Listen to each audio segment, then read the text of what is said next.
Muy bien. Ahora sí vamos con la palabra. Hemos venido predicando sobre los 5 propósitos. ¿Cuáles son los propósitos?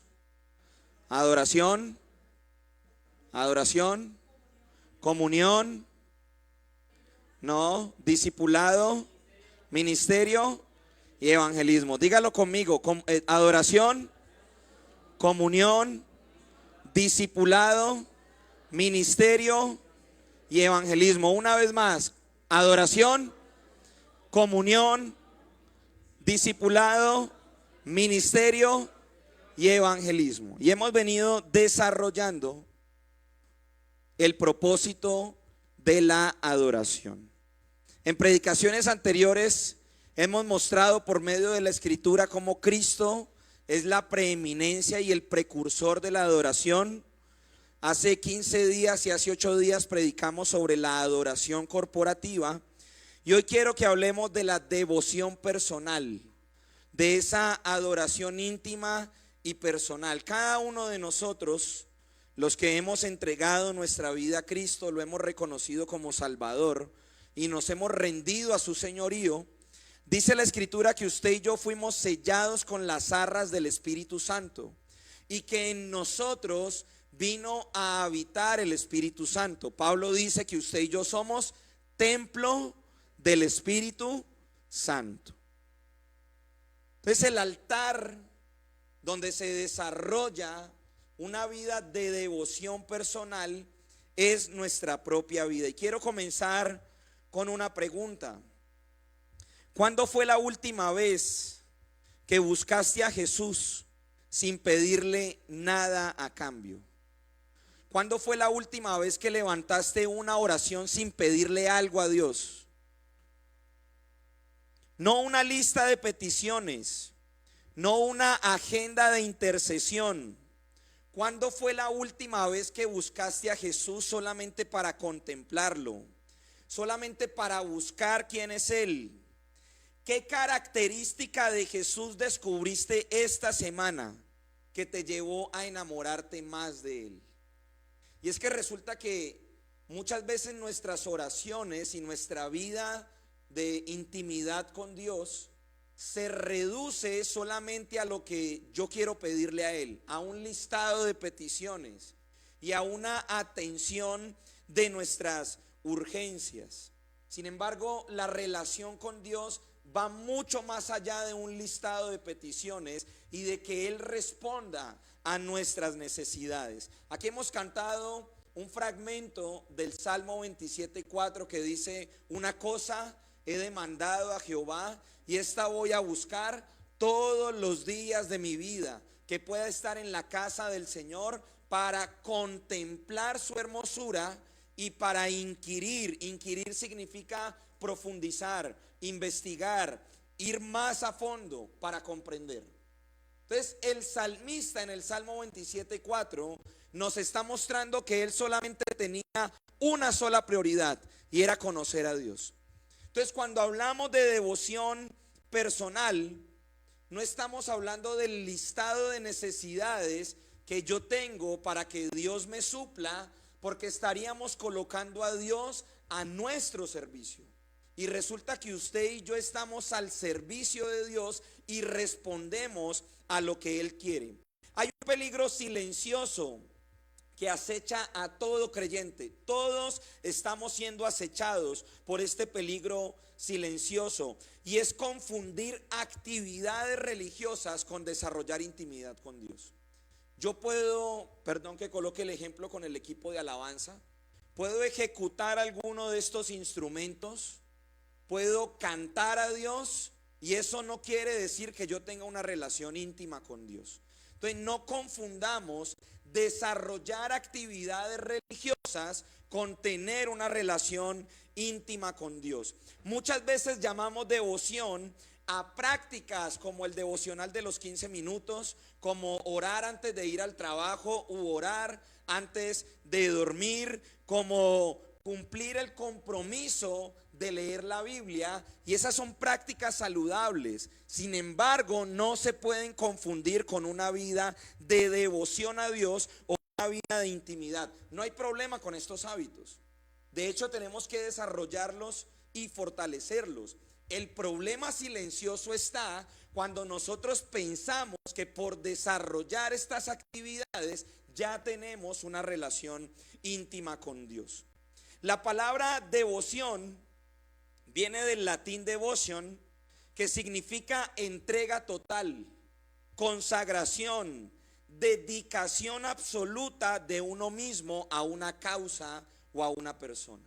Entonces la iglesia, cuando viene a Cristo, está llamada a desarrollar una vida de devoción absoluta hacia Dios, una vida de consagración, una vida de entrega total, una vida de dedicación solamente a una persona. Aquí está la diferencia, porque el Señor dijo: hay muchas personas que me siguen, pero no todos son mis discípulos. Hay una separación entre un simpatizante del evangelio y un discípulo de Jesús. Un simpatizante se identifica con ciertas enseñanzas y ciertas porciones de la palabra, pero sigue viviendo su vida como él quiere, sigue tomando decisiones por su propia cuenta. Un discípulo, como lo define Jesús en Lucas capítulo 14, él dice: el que quiera ser mi discípulo, tome su cruz, niéguese a sí mismo y sígame. La devoción no es lo que yo hago por Jesús entre la semana. Entonces no es el devocional, no es la oración antes de irme al trabajo o antes de dormir. No, esa no es la devoción. La devoción es hacia quien está orientada mi vida entera. Mi vida gira en función de Jesús y de lo que Él quiere, o vive en función de lo que yo deseo, lo que yo anhelo, y en unas partes de mi vida está Jesús y está su iglesia. Entonces, por eso es que es muy fácil confundir, generar ciertas actividades, hábitos saludables, confundirlos con tener una relación con Dios. Porque Dios es un Dios celoso, mis hermanos.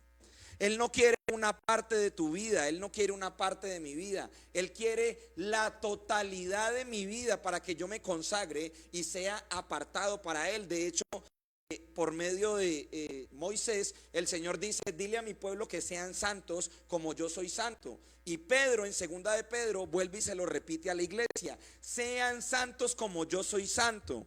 Y por mucho tiempo se ha confundido la santidad como un listado de cosas que yo tengo que cumplir. Y no, mis hermanos, no es un listado de cosas. La santidad es estar apartado y consagrado para Él. Es que mi vida, mi pensamiento, mis proyectos y todo lo que yo tengo gire alrededor del proyecto de Dios. O sea que entramos en un proceso de santificación, un proceso de renuncia, en donde yo soy confrontado con la palabra, en donde permito yo ser un buen terreno para que esa palabra venga y se siembre, en donde le permito al Espíritu Santo operar para que me convenza de pecado, de justicia y de juicio, y eso genere una transformación de acuerdo al diseño de lo que Dios anhela y desea. Ahora quiero que me acompañe, por favor, a Oseas capítulo 6, versículo 6. Vamos al profeta menor. Oseas capítulo 6, versículo 6, porque este es un problema que tuvo que enfrentar el pueblo de Israel. Y mire lo que dice el profeta: porque misericordia quiero y no sacrificio, y conocimiento de Dios más que los holocaustos. Entonces yo puedo hacer muchas cosas para Dios y estar lejos de Dios. Yo puedo tener muchas prácticas que son espirituales y no tener una relación íntima con Dios. Y el profeta Oseas, el Señor por medio del profeta Oseas, confronta al pueblo de Israel y le dice: mire, yo no quiero los sacrificios, yo no quiero holocaustos o rituales que son para mí, al yo saber que su corazón está lejos de mí. Yo quiero que ustedes me conozcan, y para conocer a Dios necesitamos desarrollar una vida relacional con Él. Cuando uno se enamora, uno quiere estar con esa persona, ¿cierto? Un ratico o mucho tiempo, ¿cierto? Ese es el anhelo de uno. Entonces, si yo digo que estoy enamorado de Dios, Si yo digo que quiero desarrollar una relación de intimidad con Dios, hay un recurso que es gratuito y es el tiempo. ¿Cuánto tiempo le dedico yo a poder conocerlo como Él desea? Porque Dios no se ha escondido, mis hermanos. De hecho, la Escritura dice que Él se ha revelado por medio de la creación, por medio de la Escritura y por medio del Hijo. Entonces Dios desde un principio ha querido ser conocido. Y el deseo de Dios es que usted y yo lo conozcamos de manera íntima y personal. Entonces, antes de hacer cualquier cosa, el deseo de Dios es que usted lo conozca. Quiero mostrárselo con la palabra. Acompáñenme por favor a Marcos capítulo 3, versículo 14. Marcos capítulo 3, versículo 14. Mire lo que dice la Escritura.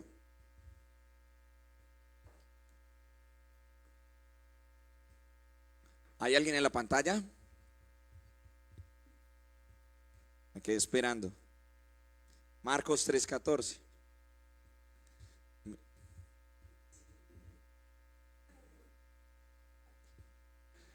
Mire lo que dice ahí, mire lo que dice la palabra, es Jesús. Y dice, y estableció a 12, ¿para qué? Para que estuviesen con él, coma, mire esa coma, y para enviarlos. Entonces el propósito de Jesús no era principalmente formarlos para enviarlos a predicar. El propósito principal de Jesús es que esos 12 primeramente estuvieran con él. Y durante 3 años y medio, los 12 desayunaron con Jesús, almorzaron con Jesús, durmieron con Jesús, lo vieron enojarse, lo vieron cansado, lo vieron predicar, lo vieron hacer milagros. Durante 3 años y medio, ellos desarrollaron una relación de intimidad con Jesús. A tal punto que cuando Jesús es apresado y Pedro comienza a seguirlo en el juicio, el Señor le dice que lo iba a negar 3 veces, ¿cierto? Y ustedes ven un comparativo en los evangelios y dicen, el evangelista Marcos dice que cuando Pedro se acercó al primer punto, es que tú hablas como él, es que tú caminas como él, es que tú eres uno de sus discípulos. Porque el estar cerca del Señor nos impregna de su presencia. Y por más que yo quiera negarlo, mi manera de pensar, mi manera de hablar, mi manera de comportarse cambia. Entonces el deseo de Dios antes de hacer cualquier cosa para Él es que usted y yo desarrollemos una relación de intimidad a tal punto de que yo conozca qué quiere Él, cómo es Él, cuál es su plan, cuál es su deseo y yo viva para ese deseo. De nada sirve, mis hermanos, que yo haga cosas para Dios si estoy lejos de Él. De nada sirve. De hecho, en Mateo capítulo 7, cuando el Señor está terminando el sermón del monte, vienen y Él dice, muchos en el último tiempo van a venir y me van a decir, Señor, en tu nombre expulsamos demonios, en tu nombre sanamos enfermos, en tu nombre predicamos. ¿Y qué les va a responder el Señor? Apártense de mí porque yo nunca los conocí. Entonces yo puedo funcionar en el ministerio que Dios me ha dado, yo puedo funcionar en los dones y en los talentos que Dios me ha dado, yo puedo ser usado por Dios, pero no tener una relación íntima con Él. La prioridad de Dios desde un principio ha sido que el ser humano lo conozca, ha sido que el ser humano desarrolle una vida profunda de intimidad con Él, mis hermanos. Y es a lo que más nosotros nos resistimos. Porque preferimos quizá que nos impongan las manos, que nos caigamos al suelo, que hagamos cualquier otra cantidad de cosas antes de aprovechar todo lo que usted y yo tenemos. Usted y yo portamos el mismo espíritu. Usted y yo somos expuestos a la misma predicación. Usted y yo somos amados de manera igual por Dios, pero hay personas que multiplican más que otras porque han decidido vivir una vida consagrada para lo que Dios quiere y desea. Entonces el hecho de que yo esté sentado en la silla no me asegura que yo tenga una relación íntima con Dios. Esto no se puede transferir porque es una actitud del corazón, es un deseo individual. Y por eso quiero preguntarte, ¿cuánto deseas a Jesús? ¿Cuánto deseas conocerlo? ¿Cuánta hambre tienes por mirarlo? Porque Él sea tu rey, porque Él sea tu todo. Y esto se va a traducir en las acciones que yo cumpla o desarrolle en mi vida cotidiana. Porque aquí es sencillo. Yo se lo digo mucho a los jóvenes. Cuando nos congregamos de manera corporativa es sencillo. Tenemos un equipo de alabanza, tenemos personas que nos direccionan a orar, tenemos personas que nos dicen levante sus manos, ore, arrodíllese. Aquí es sencillo. Tenemos las pantallas, abrimos la escritura, oramos al Señor, pero esto solamente es un 5%. El otro 95% de nuestra relación con Dios se desarrolla en nuestra vida cotidiana. Y ahí en esa cotidianidad es donde mis acciones, mis decisiones van a ver si responden al deseo de Dios o responden a mi propio deseo. Amén. Entonces yo tengo que verificar muy bien qué decisiones estoy tomando diariamente. Y si en esas decisiones está involucrado el Señor. Y si en esas decisiones... Con esto no estoy diciendo que tengamos que dejar de trabajar o de estudiar o de desarrollar nuestras actividades cotidianas, sino que el Señor se sumerja, permitirle que Él tome el control de nuestra vida para que usted y yo podamos ser testimonio a otras personas. De lo contrario, mis hermanos, yo puedo venir el día domingo, yo puedo decirle a las personas que soy cristiano y aún así sentirme tan insatisfecho que mis acciones le comuniquen a otras personas que Cristo no es suficiente. Eso pasa. Muchas veces nuestra forma de vivir nuestra relación con Dios le comunica a las personas que no lo conocen que Cristo no es suficiente. Y como Cristo no es suficiente, necesito de otras cosas para poder llenarme. Y eso lo único que está indicando es que yo tengo el corazón dividido. Quiero mostrarles con la palabra. Acompáñenme por favor a Lucas capítulo 10 versículo 38 al 42. Lucas capítulo 10 versículo 38 al 42. Mire lo que dice la escritura.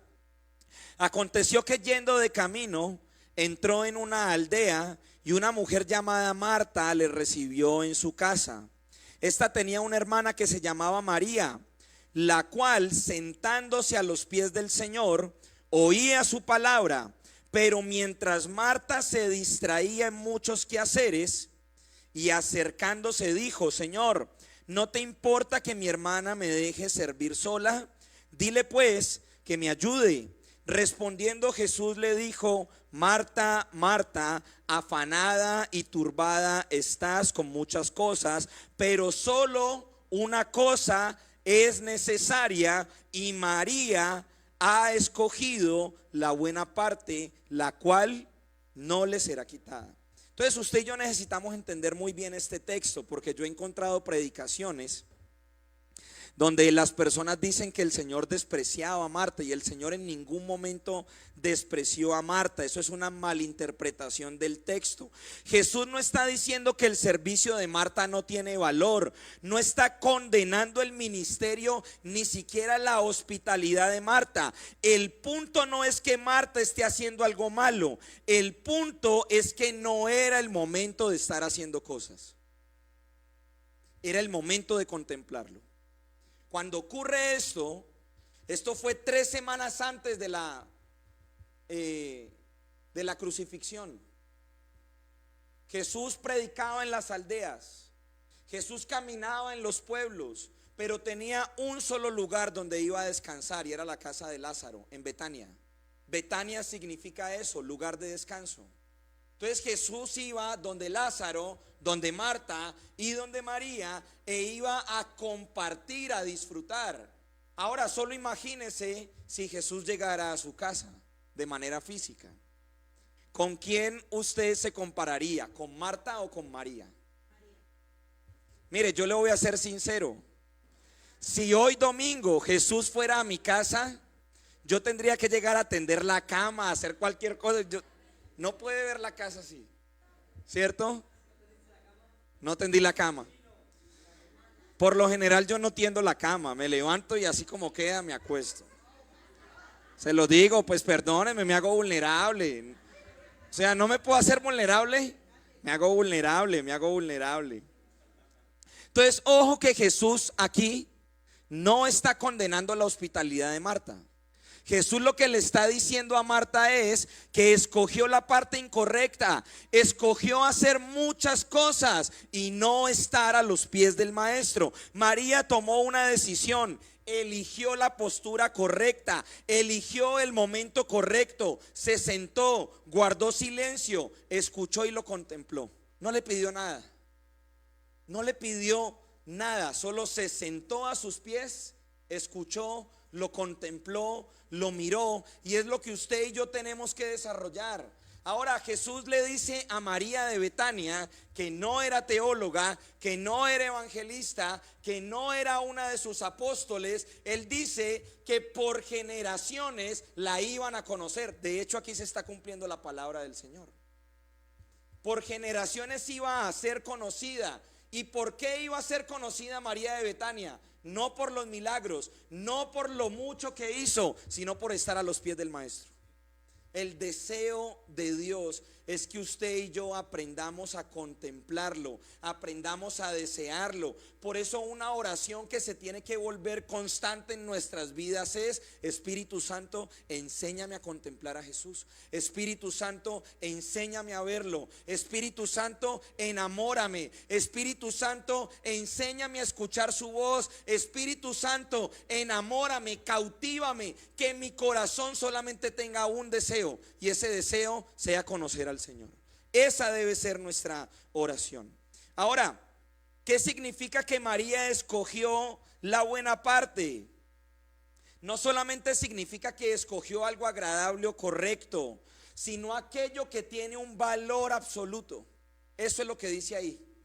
O sea que María, cuando el escritor del Evangelio de Lucas toma la palabra escogió, en el griego la palabra escogió es agatén, y agatén significa que María escogió una verdad absoluta, que María decidió entre toda la oferta que tenía para escoger, se sentó a escucharlo a él.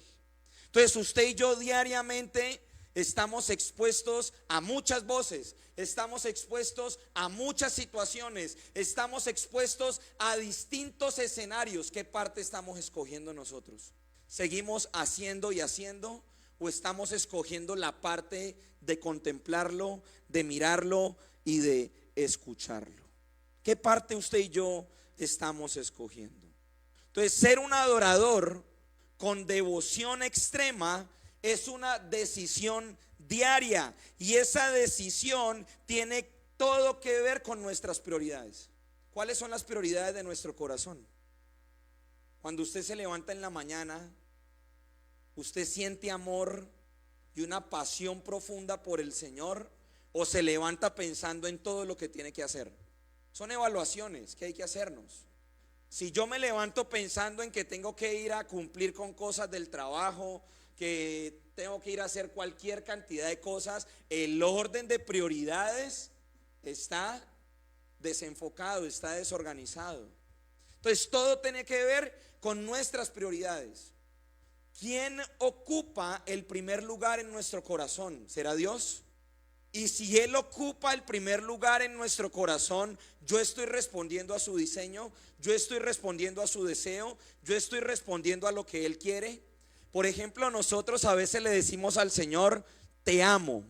¿Cuánto le han dicho al Señor que lo aman? Amén, ¿cierto? Yo se lo mantengo diciendo. Y el Señor dice: el que me ama, guarda mis mandamientos.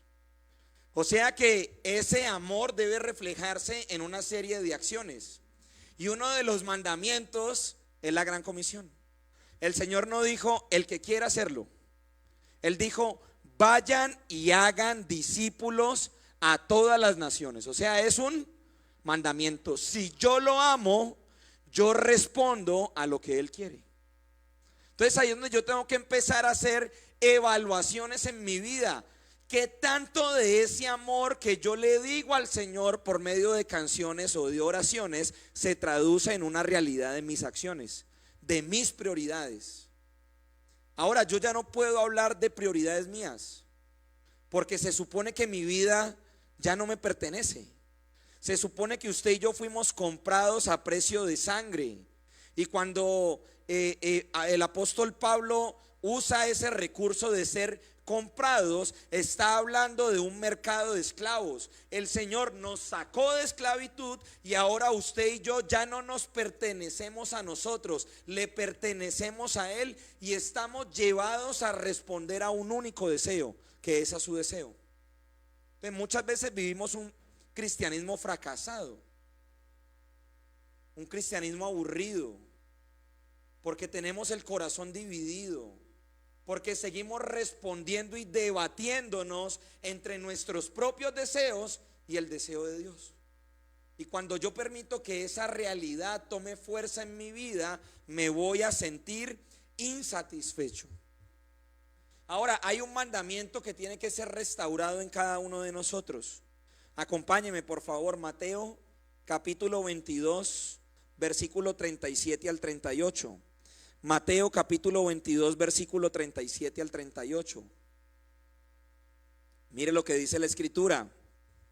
Jesús le dijo: amarás al Señor tu Dios con todo tu corazón y con toda tu alma y con toda tu mente. Este es el primero y el gran mandamiento.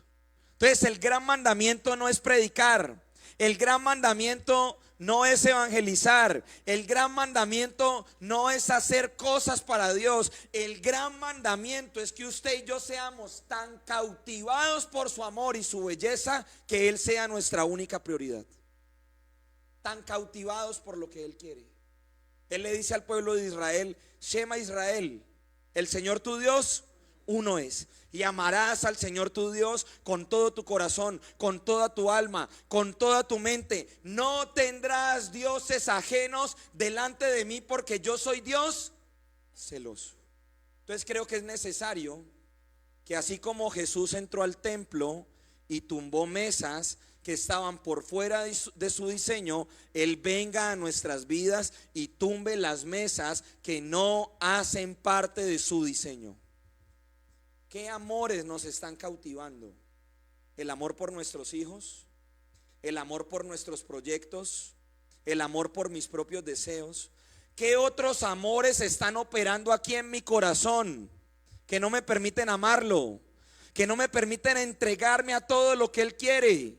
Cuando yo no vivo una vida de devoción extrema, estoy viviendo una vida de idolatría. Porque hay ídolos que siguen operando aquí en el corazón. Y el Señor dice: no me pongas a tus dioses delante de mí, porque yo soy un Dios celoso. Yo quiero tu corazón para mí. Yo quiero tu vida para mí. Yo quiero que tú respondas a todo lo que yo deseo. Este amor, mis hermanos, no es sentimental. Este es un amor que exige renuncia. Si usted quiere responder al amor de Dios, usted tiene que renunciar a su propia vida.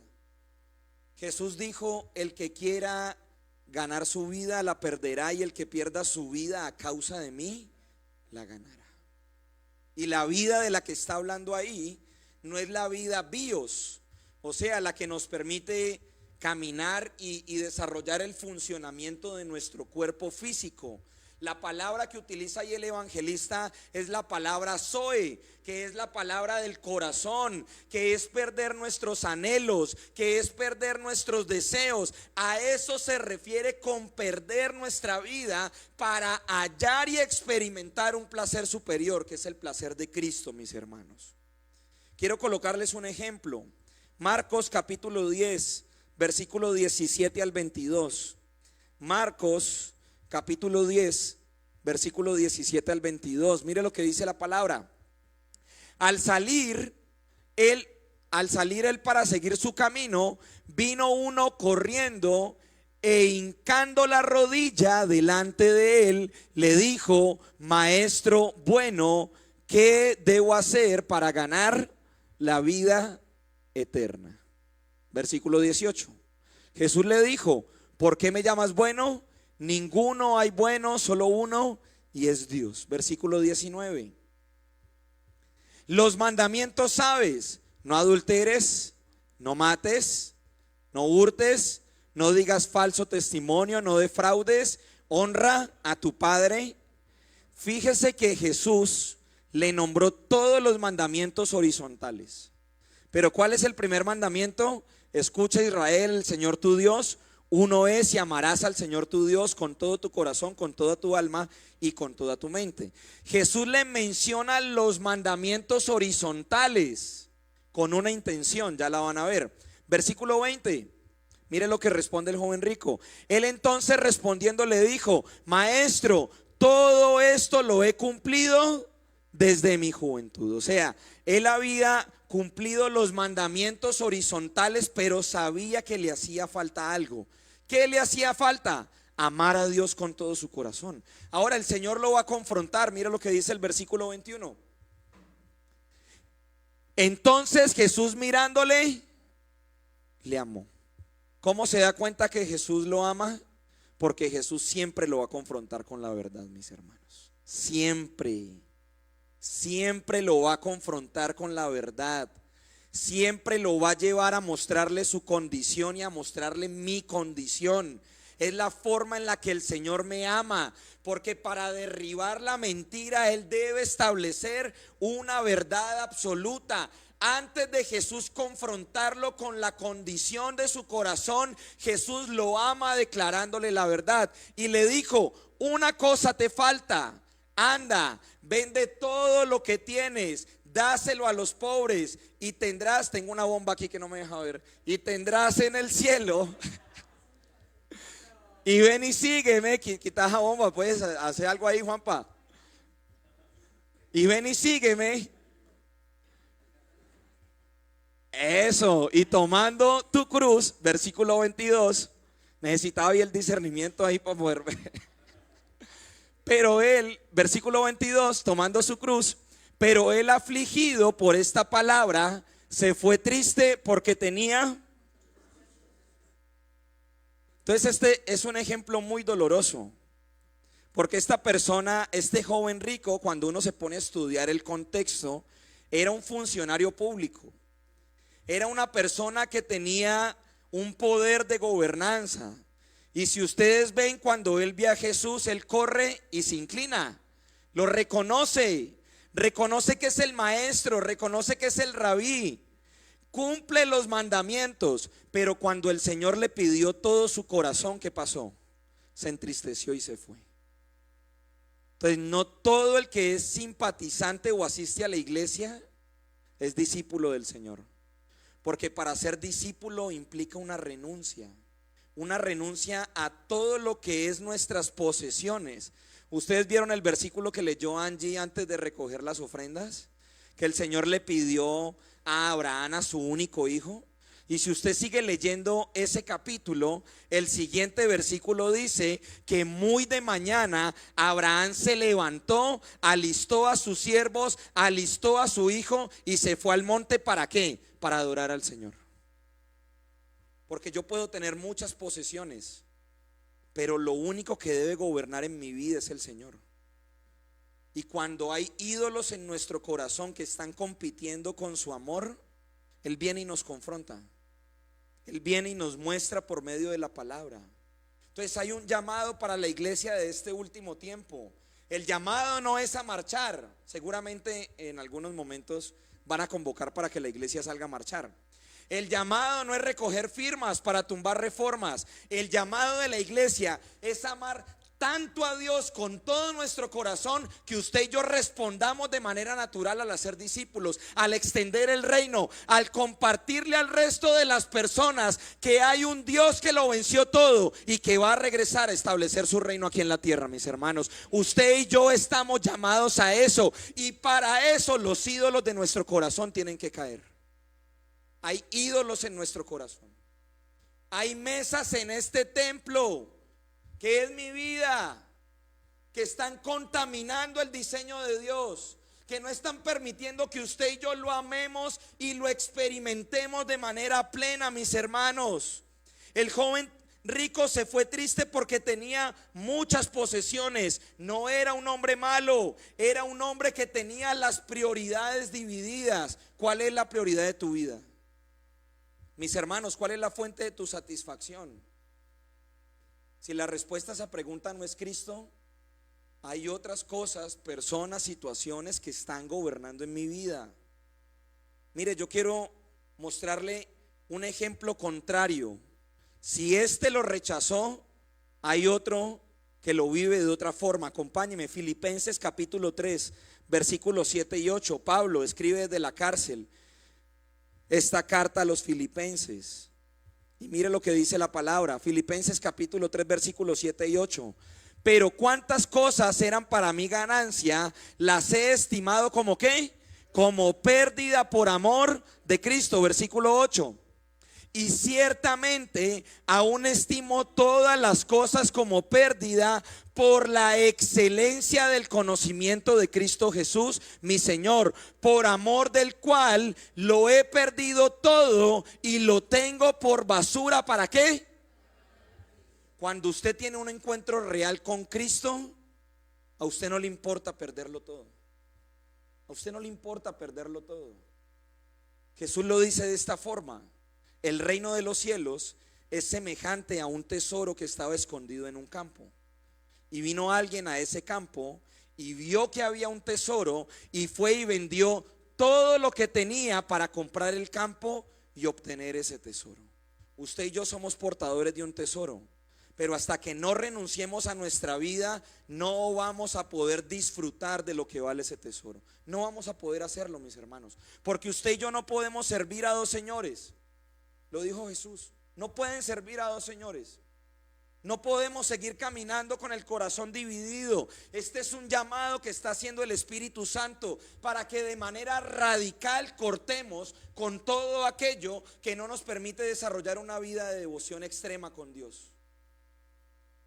Esto es de extremismo, esto es de radicalidad. Usted lee este versículo y usted no ve medias tintas, usted no ve matices, usted no ve grises. Usted ve una persona que se ha encontrado con Cristo y que todas sus decisiones giran alrededor de ¿quién? De la persona de Cristo, de Él, a tal punto de que todo lo toma por basura.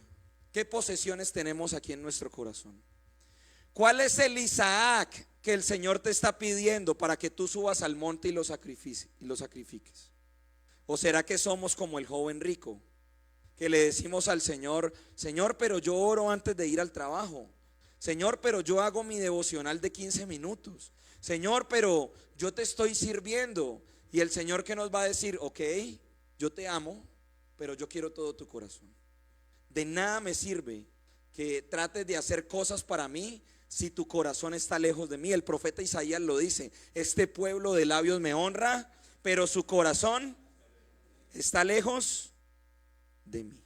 Amén. Quiero que hablemos un poco sobre el primer amor.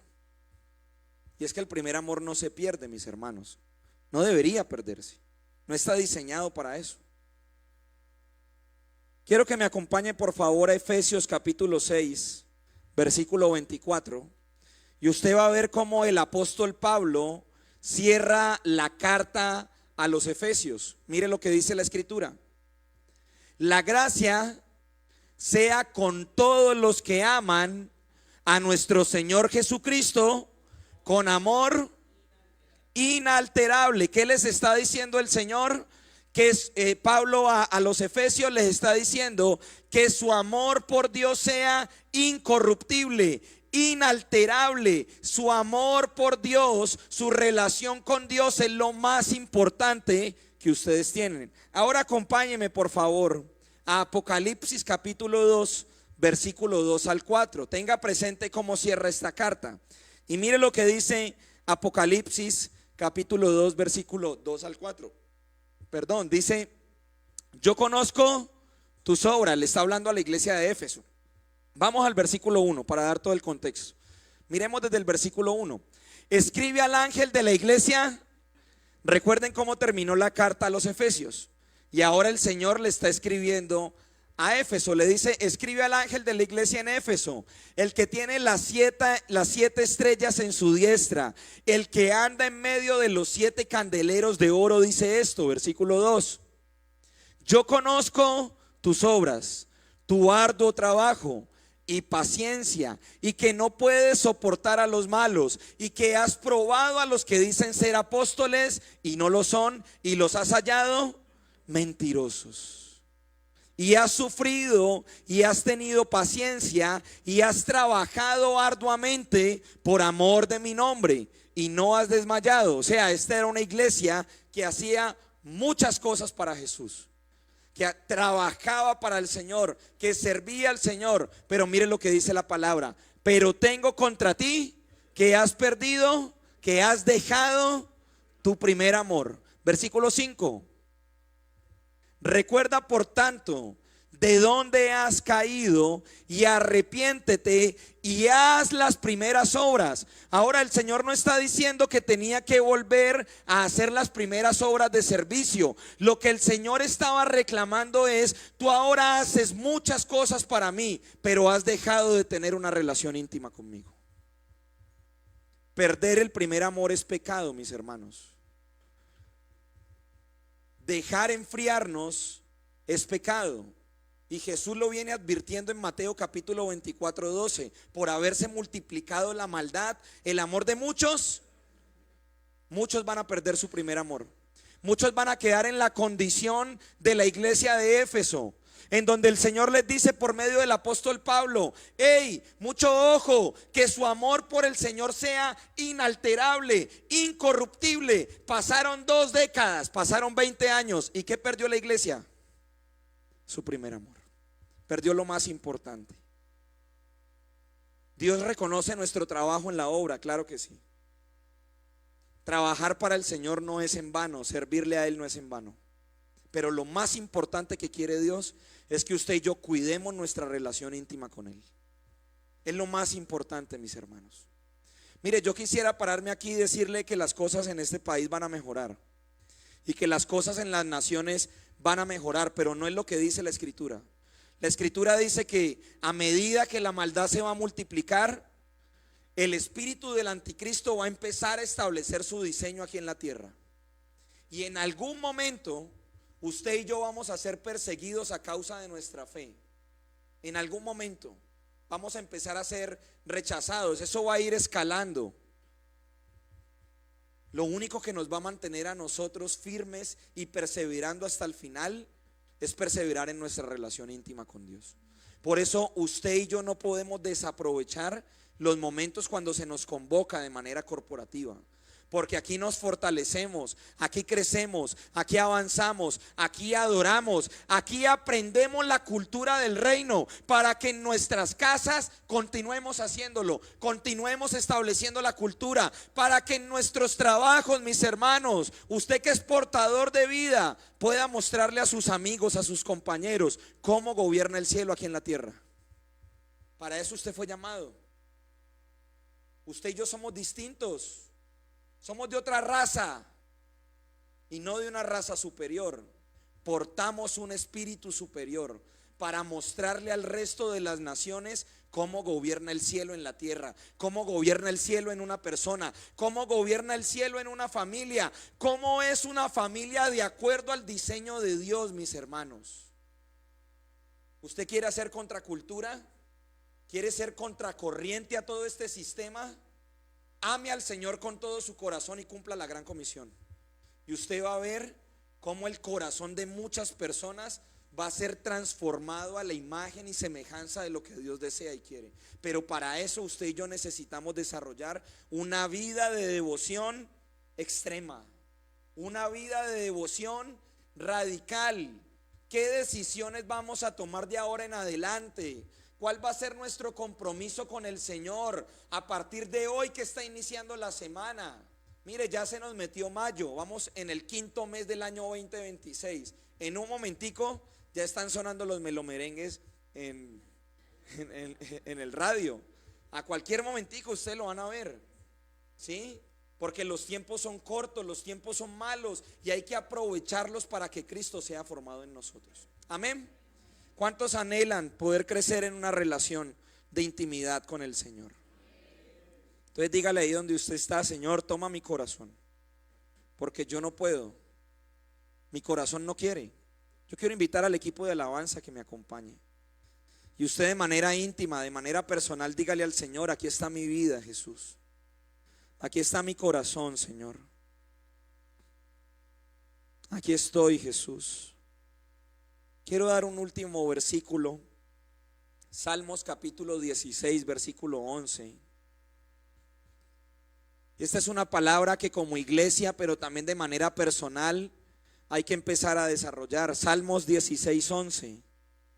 Mire lo que dice el salmista: me mostrarás la senda de la vida, en tu presencia hay plenitud de gozo, delicias a tu diestra para siempre. Usted fue creado para sentir placer. Yo fui creado para sentir placer, pero para experimentar un único placer. Cristo es el placer superior, mis hermanos. Entonces hay un llamado a renunciar a nuestros placeres para experimentar la plenitud de su presencia, no solamente cuando venimos aquí, todos los días, en nuestro trabajo, en nuestra casa, en nuestros hogares. Todos los días usted y yo fuimos llamados para experimentarlo. Todos los días, mis hermanos, no solamente cuando venga acá. Todos los días, dice Hebreos 4:16, que podemos entrar confiadamente al trono de la gracia todos los días, mis hermanos, para recibir gracia, misericordia en el momento oportuno. Es un llamado a amarlo, es un llamado a conocerlo, es un llamado a que las pasiones de este corazón sean consumidas por el fuego de su amor. Así que póngase en pie y dígale al Señor: toma las pasiones de este corazón, Señor. Toma mi corazón, Jesús. Toma mi mente. Tómame, Señor. Tómame completamente. Ya no quiero vivir una doble vida. Ya no quiero vivir, Señor, con este corazón dividido. Ahora quiero amarte. Ahora quiero experimentarte. Ahora quiero sentirte, Señor, todos los días. Dígale a Él en una oración personal.